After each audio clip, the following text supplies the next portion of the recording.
가상자산 거래소 빗썸이 지난 넉 달간 유지해온 무료 거래 수수료 정책을 거둬들였습니다. 실적 악화가 계속되면서 결국 백기를 든 모양새인데요. 이에 따른 거래소 간 점유율 지각 변동이 예상되는 가운데 빗썸의 기업 공개, IPO 전망에도 관심이 쏠리고 있습니다. 이 내용 지웅배 기자와 짚어보겠습니다. 거래 수수료율이 어느 정도인가요? 네, 여전히 업계 최저 수준인 0.04%이긴 합니다. 지난 5일 자정부터 원화마켓에 260여 개 모든 가상자산 거래에 대해 적용됐습니다. 앞서 빗썸은 지난해 8월부터 매주 가상자산 10종씩에 대해 10월부터는 가상자산 종목 전체에 대해 기존 0.25%던 거래 수수료의 무료화를 실시한 바 있습니다. 이후 5대 원화 거래소 중 코빗이 같은 달 뒤따라 수수료 무료 맞불을 놨습니다. 그 결과 무료 수수료 정책 이전까지 10% 안팎이었던 빗썸 점유율은 지난해 10월쯤 20%대 중후반까지 커졌습니다. 급기야 지난해 말에는 빗썸이 시장 점유율로 업계 1위인 업비트를 앞지르기도 했습니다.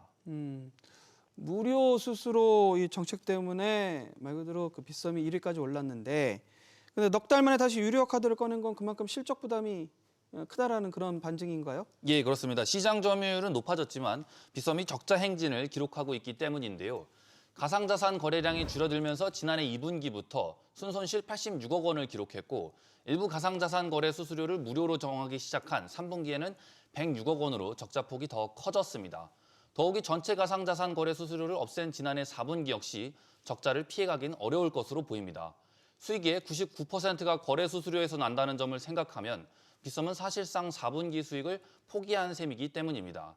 이에 유동성이 풍부한 업비트조차 수수료율 0.05%가 마지노선인 만큼 일각에선 빗썸이 향후 수수료율을 다시 인상할 것이란 예상도 벌써 나오고 있습니다. 결국엔 출혈 경쟁에 따른 어떤 부담 때문으로 보여지는데, 그럼 가상자산 업계 시장 점유율 변동은 어떻게 좀 전망되나요? 네, 일단은 빗썸과 업계의 의견이 나뉩니다. 빗썸은 업계 최저 수수료율이라는 점을 강조하며 자신을 보이고 있습니다. 기존 업계 최저 수수료율인 업비트보다 더 낮은 데다가 거래 금액별 등급에 따라 요트 투어나 골프장 이용권 등을 제공하는 차등화된 혜택을 제공하고 있다는 설명입니다. 또 결과적으로 이전에 매기던 수수료율 0.25%보다 낮아졌고 한번 유입된 고객이 머물게 되는 락인 효과도 기대할 수 있지 않겠냐는 예상이 나옵니다. 반면 아무리 적더라도 무료에서 유료로 거래 수수료가 생긴 만큼 빗썸을 이용할 유인이 떨어졌다는 지적도 나옵니다. 특히 현재 빗썸 점유율에는 거품이 있을 수 있다는 의견도 나오고 있는데요. 수수료 무료로 단기 고객 위주로 유입됐을 수 있다는 겁니다. 늘어났던 점유율 자체가 실거래자들의 거래가 아닐 가능성이 높다는 거죠. 이벤트에서 그걸 체리피킹하기 위해서 들어왔다거나 똑같은 가격에 들어왔다가 그냥 거래의 흔적만 남기는 거죠. 빗썸 거래량은 무료 기간인 지난 넉 달 동안 일평균 약 2조 원 수준이었는데 지난 5일 유료 전환 직전에는 일평균 6조 원까지 몰리기도 했습니다. 현재는 거래량이 1조 원 밑으로 다시 떨어졌는데 하루 이틀 사이 편차가 크기 때문에 한 달 정도는 지켜봐야 이번 유료화 전환에 따른 영향을 좀 더 정확히 판단할 수 있을 것으로 예상됩니다. 빗썸이 실적을 개선하려는 그 배경인 또 다른 배경에는 기업 공개, 이것도 상당히 좀 그 영향을 미치고 있다고요? 네, 빗썸은 지난해 11월부터 IPO 추진 계획을 밝혀왔는데요. 주식시장에 신규로 상장하려면 수익성이나 매출액 등 외형적인 기준들을 갖춰야 합니다. 코스닥 시장의 경우 최근 사업연도 말 기준 법인세 차감 전 이익이 50억 원 이상이거나 그렇지 않더라도 20억 원 이상이면서 자기 자본이 30억 원 이상인 조건 등을 하나라도 충족하면 됩니다. 지난 3분기 누적 기준으로 빗썸은 법인세 비용 차감 전 손익이 240억 원을 기록했으나 적자가 예상되는 4분기 실적이 변수일 것으로 보입니다.